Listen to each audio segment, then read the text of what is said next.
Hi friends, Kristina here. So, I just wanted to talk about self-awareness and awareness in general.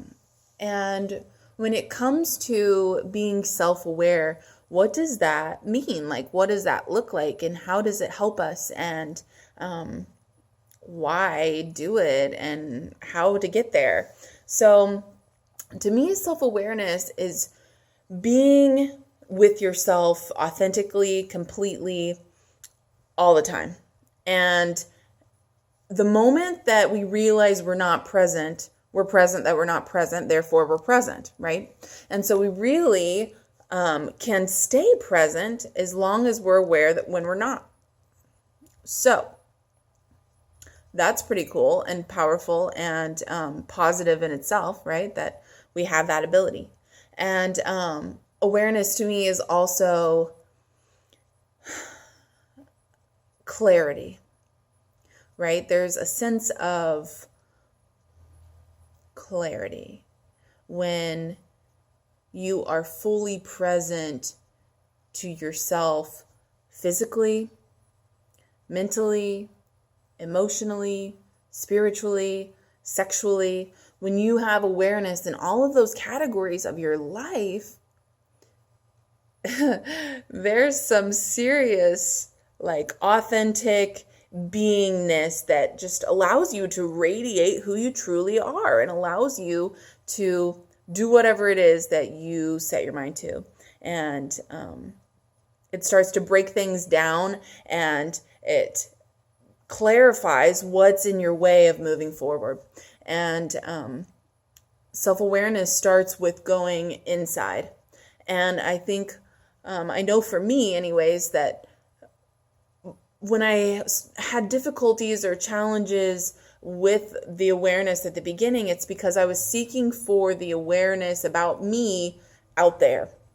With you. You know, how do I come across to you, instead of how do I come across to me? And what's going on inside of my body and feeling and knowing, having proprioception, where my body is in time and space, and knowing what it is, if I do have an illness or an ailment, what's causing that? And I know I can know that by going within. And same thing when we have these mental blocks or we have these spiritual blocks or these sexual blocks or whatever it is, it's the power of going within that really creates clarity. And we can do that through different ways, right? And meditation is a great way to do that.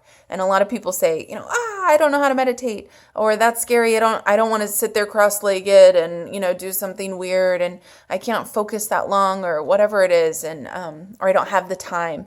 And so I'm going to challenge that meditation is not what you think it is.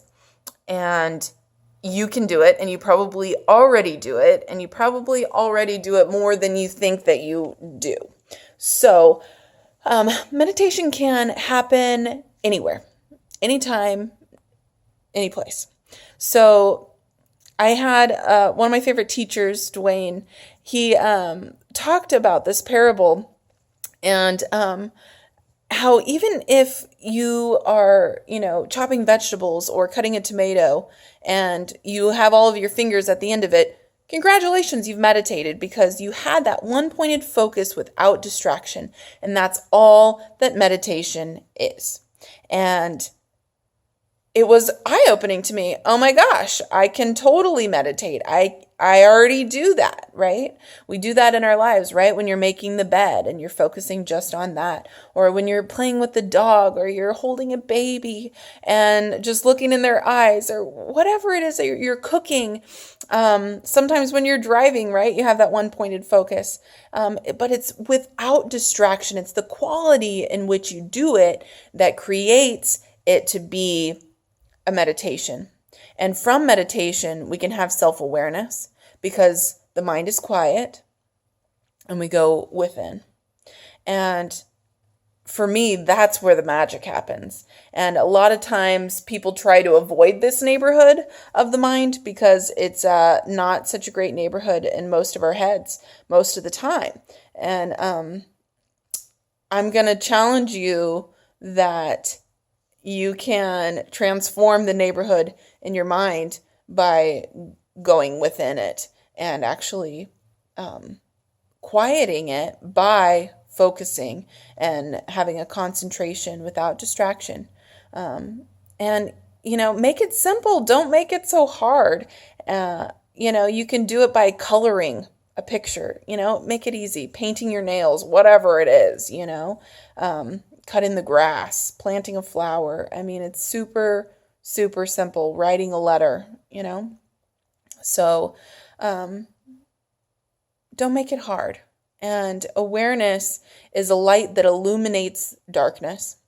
And when we illuminate the darkness and the places of our blind spots within those realms of ourselves, physical, mental, emotional, spiritual, sexual, all of those, when we illuminate the darkness in those places in our lives, that's where the magic happens. And that's where self-awareness becomes a tool in an authentic life.